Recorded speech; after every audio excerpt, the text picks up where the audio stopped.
नमस्कार, आप देख रहे हैं एनएसडी टाइम। यहाँ खबरों का सिलसिला कभी रुकता नहीं। मैं शिवानी शाह हाजिर हूँ आपके सामने आज की इस खबर के साथ। प्रयागराज के कुराव में कांग्रेस कार्यकाल में बनी फैक्ट्रियां नरेंद्र मोदी बेचने का काम कर रहे हैं। ये बातें कांग्रेस के राष्ट्रीय अध्यक्ष राहुल गांधी ने कुराव के पत्थरताल में कांग्रेस उम्मीदवार पूर्व विधायक रामकृपाल कोल के समर्थन में आयोजित जनसभा में उमड़े जन सैलाब को संबोधित करते हुए कही। उन्होंने कहा कि मोदी सरकार ने देश की जनता के साथ विश्वासघात करने का काम किया है। उन्होंने जनता से 15 लाख काला धन का पैसा वापस लेकर गरीबों के खातों में देने को कहा था, लेकिन वे लोग खुद काले धन को पीछे से सफेद करके डकार लिए। साथ ही नोटबंदी करके जनता को तंग किया। कोरोना में जनता को उपचार की व्यवस्था के बजाय थाली बजवाई, मोबाइल की बत्तियां जलवाई, जिससे देश की हालत बदतर हो गई। आइए देखते हैं प्रयागराज से हमारे संवाददाता मनोज शर्मा की ये रिपोर्ट। किसान संगठन के जिला प्रवक्ता हैं, आज की बैठक पे आपके कहना चाहते हैं? देखिए, विधानसभा का चुनाव चल रहा है। किसान बहुल क्षेत्र है ये कुराव विधानसभा। किसान का अहम रोल है और हमारा यूनियन जो है ये किसानों को संगठित करके इकट्ठा करके एक व्यापक विचार विमर्श के बाद ये निष्कर्ष पर पहुंचा है कि किसान विरोधी सरकार भाजपा को हटाने के लिए हम लोग एकजुट होकर किसी एक राजनीतिक दल को जो किसानों का पक्षधर लग रहा हो उसको वोट करेंगे तो ये किसान विरोधी सरकार हटेगी। इसी नियत से हम लोगों ने ये मीटिंग एकत्रित की है।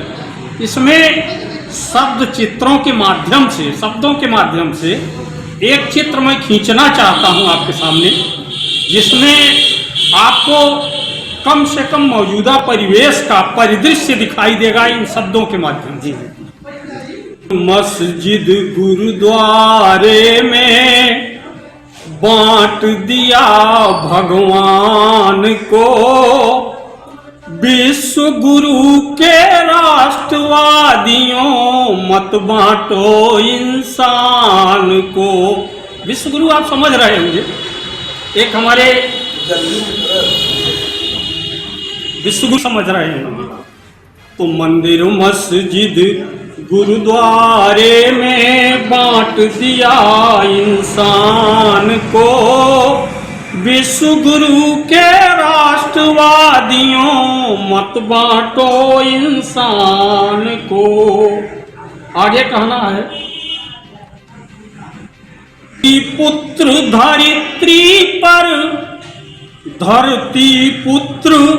धरती पर श्रम करके अन्न उगाता है।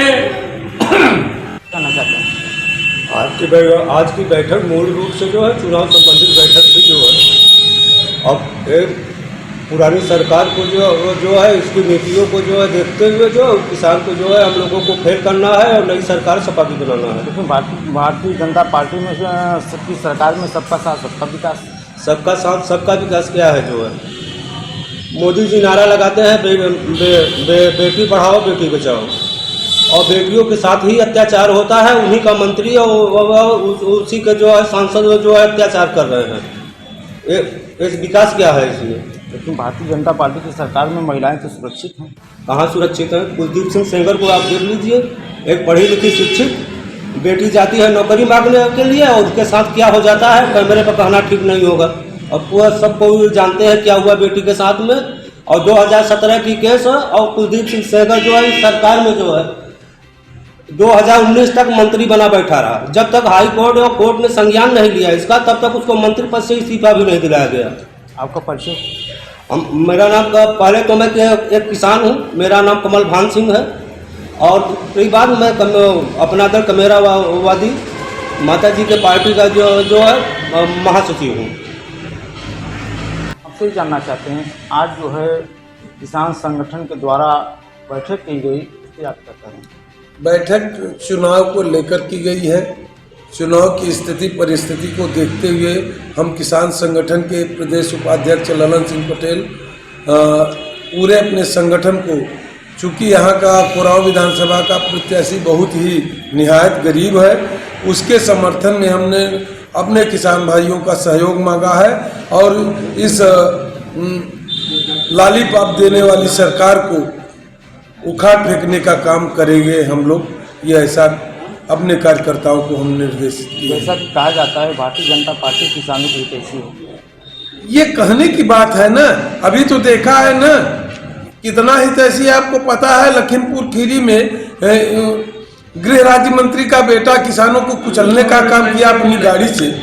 तो ये अभी आपको समझ में नहीं आ रहा है कि कितना जो है ये जो है किसान हितैषी है। किसानों की आवाज को बंद करने की पूरी ताकत लगाकर भाजपा ने रख दिया है। अभी 700 के यही किसान हितैषी सरकार है। आपका परिचय? मैं ललन सिंह पटेल, प्रदेश उपाध्यक्ष भारतीय किसान यूनियन लोक शक्ति। एक किसानों के युवा नेता हैं, आज की बैठक में आपको कहना चाहिए? आने वाला चुनाव 27 तारीख को लेकर के हम लोगों ने एक बैठक यहाँ किया है और इस बैठक में सारे लोगों ने एक संकल्प ले रहा है कि 27 तारीख को सुबह उठकर सबसे पहले ये 2022 का फेस्टिवल एक त्यौहार मान करके हम लोग वोटिंग करेंगे और अगल बगल के लोगों को भी जगाने का काम करेंगे। सारे लोग इस निकम्मी सरकार को फेंकने का एक ही उद्देश्य है। हम लोग जो भी उससे लड़ाई लड़ रहा है तो लड़ाई लड़ने वाला केवल समाजवादी पार्टी दिख रही है और हम लोग सब इकट्ठा होकर के समाजवादी पार्टी को वोटिंग करके और यहाँ से रामदेव लीडर को जिताने का काम करेंगे। आपको कैसा लगता है 2022 का चुनाव कोरांव विधानसभा में कैसा रहेगा? यहाँ चुनाव बहुत अच्छा रहेगा। रामदेव लीडर हमारा गरीब प्रत्याशी है। यहाँ रामदेव चुनाव नहीं लड़ रहा है। यहाँ का हर कार्यकर्ता, हर जनता, हर किसान, हर मजदूर, हर बेरोजगार और हमारे छोटे मोटे व्यवसायी जितने हैं सभी लोग रामदेव के साथ खड़े हैं और तन मन धन से उनका वोटिंग करने का काम। कोरांव विधानसभा में वर्तमान विधायक भी आपके चुनाव मैदान में हैं। कोरांव का विधायक तो बहुत निकम्मा ही है। जैसा कि आपको पता चला कि 5 साल में किसी गांव में वो घुसा नहीं, अगर घुसा भी तो अपने लोगों के बीच में वो घुसा है। तो ऐसी परिस्थिति में आज के डेट में अगर वो विधायक किसी के घर और गांव में जाने का काम कर रहा है तो उसको वहाँ से खदेड़ने का काम कर रहे हैं और उनकी तो यही स्थिति रहेगी कि शायद सबसे नीचे उन्हीं का पायदान रहेगा। आपका परिचय? शिवदानी धनगर, कोरांव।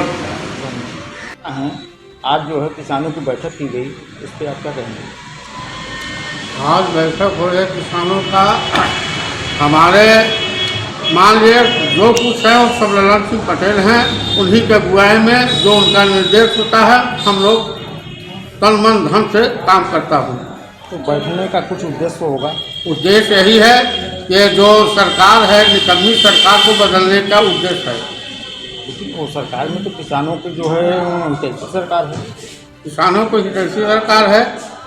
अरे यूरिया का 5 किलो कम कर दिया, DAP थी 500-550 उसको 1200 कर दिया, डीजल जो था वो 70 रुपये था उसको 100 रुपया कर दिया।